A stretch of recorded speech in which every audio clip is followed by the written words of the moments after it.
Foi devastadora a passagem do Fernando Diniz. Tem jogadores que estão arrebentados fisicamente. O Diniz não deixou nada no campo. Fisicamente não deixou. E eu discordei de vocês. Eu já admiti. A gente falou terra arrasada. Vocês falaram terra arrasada. Eu fiquei ali jogando a terra por um lado para achar alguma mudinha que... Cara, não tem muda de nada. Se o Cruzeiro buscasse um técnico com ideias semelhantes à do Diniz, existem esses técnicos, talvez não fosse terra arrasada. Talvez alguém conseguisse fazer o Cruzeiro jogar o que o Diniz gosta de fazer, talvez não fosse. Só que quando o Cruzeiro rompe completamente a ideia e o processo é totalmente diferente. O Léo Jardim é completamente diferente do Diniz. Sim. E quando ele faz essa ruptura completa, aí eu acho que vira terra arrasada. Só pra vocês entenderem o que eu penso. A partir do momento que sai o Filipão e entra o Milito, que a gente tava falando do Atlético, cara, não tem como. Lá atrás eu tentei defender o Filipão, mas tava errado. Muda completamente. O processo, a estrutura é outra. Assim, são ideias diferentes. Mas enfim, sabe o que eu acho que vai salvar o Cruzeiro? Esses 39 dias, são 39 ao todo, né? Não. 34. No começo era 34 e agora já vai diminuindo, né? Esse mês que o Cruzeiro terá entre a eliminação no Campeonato Mineiro e a estreia no Brasileirão. Hoje é 3, o Cruzeiro joga daqui a 26 dias. Exato. Cara, eu acho que coisa, este período vai ser bom. Vai ser bom porque o Jardim vai conhecer o elenco. O Jardim vai encontrar a melhor forma de jogar. E, cara, ele vai ter um período longo para fazer uma espécie de pré-temporada. Porque é um Cruzeiro praticamente voltando de férias. Já teve um jogo treino, né? Já teve um jogo treino. Não vale nada, né? Mas pro Jardim vale muito. E pros jogadores tem que valer também. Mas é isso. Então, os jogadores têm que jogar esse amistoso, não sei se vocês concordam, da forma que não jogaram o Campeonato Mineiro. E essa é a ideia. Então o Jardim vai ter agora uma possibilidade muito grande de, cara, refazer esse time. E do jeito que ele quer. Então, pra mim, agora, você olha pro Jardim e você fala, cara, eu acho que o Cruzeiro vai conseguir engrenar graças a esse período. E é muito louco a gente parar pra pensar isso, mas é muito ruim ficar fora da final do Campeonato Mineiro. Eu também acho. Eu acho que a final entre Cruzeiro e Atlético vale até mais do que o campeonato. Não, falei palavrão, desculpa, Sinine. Mas pra mim, perdeu completamente a graça o Campeonato Mineiro. Pra mim. Falo por mim. Não, tudo bem. Eu, Thiago, me empolgo muito quando tem um clássico. Quando tem um Cruzeiro e Atlético. Quando tem um Atlético e Cruzeiro. E agora, uma final América e Atlético, cara, eu tô completamente sem tesão pra esse final de Campeonato Mineiro. Aqui ainda falando a respeito do Leonardo Jardim, que eu acho valioso, é a gente recortar uma entrevista dele logo da chegada, que ele fala que ele vai se adaptar aos jogadores que tem. E a hora dele se adaptar aos jogadores do Cruzeiro, ele fazer uma adaptação do futebol que ele pensa com o material humano que o Cruzeiro deu para ele. É nesse momento. Se ele queria um período, ele vai ter. O período é até mais longo do que ele poderia imaginar. É algo assim, inacreditável que caiu no colo dele. Ter todo esse período de treinamento, essa dupla pré-temporada para pegar e entender cada um dos seus jogadores e fazer eles renderem no seu melhor. E é isso que ele tem que fazer agora. É muito curioso, né? Porque pro Cruzeiro é péssimo o que aconteceu, a eliminação. Pro próprio elenco, pro departamento de futebol, a cobrança. O Pedro Lourenço, que esteve aqui falando abertamente conosco na última semana. Pro próprio Jardim, que assume o Cruzeiro em 3 jogos. Ele perde um, empata o outro e é eliminado já. Ele tem 3 jogos. O primeiro não valia nada e ele perdeu. Era o Cruzeiro já classificado. Aí os próximos 2 jogos dele são semifinais do Campeonato Mineiro. Ele empata, mas é eliminado. Agora, como você disse muito bem, ele queria passar.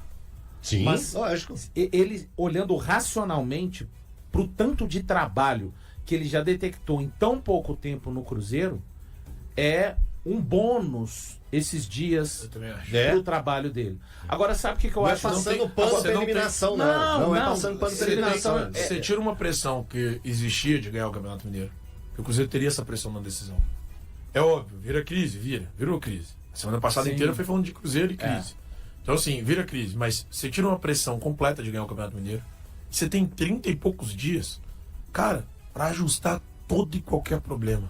É tempo pra cacete. Então, pra cacete. Tem que arrumar 2 amistosos aí, de verdade. É muito bom. O Cruzeiro tá tentando amarrar um amistoso também com o Botafogo, né?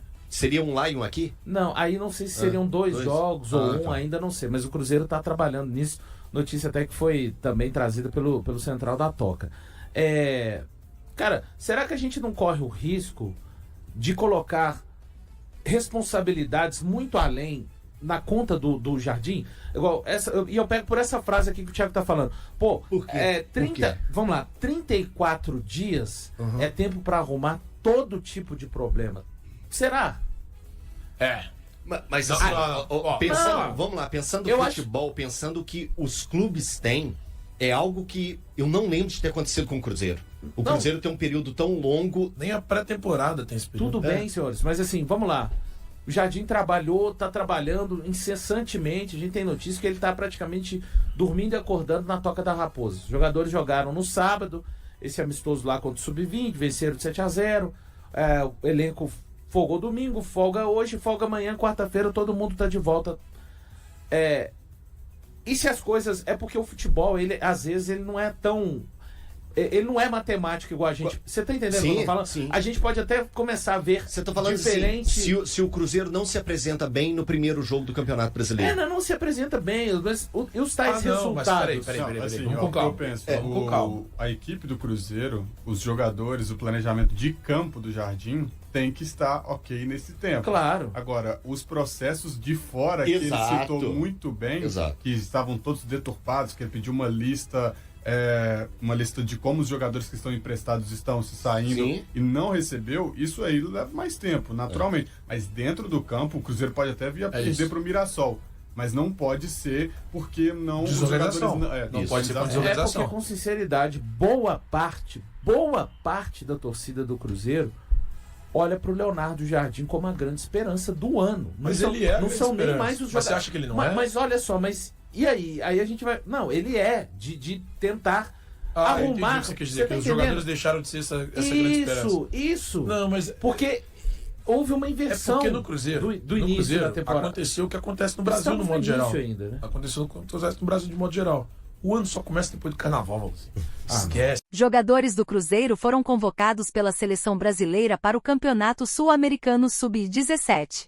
Os atletas passarão por treinamentos no Rio de Janeiro antes da viagem para a Colômbia. Nesta segunda-feira 3/3, a Confederação Brasileira de Futebol, CBF, anunciou a lista com 23 jogadores selecionados para o torneio, que ocorrerá entre março e abril de 2025. Dentre eles estão 3 jovens talentos do Cruzeiro: o zagueiro Vitor Hugo, o lateral esquerdo Cauã Prates, considerado zagueiro pela CBF, e o meio-campista Felipe Moraes, todos com 16 anos.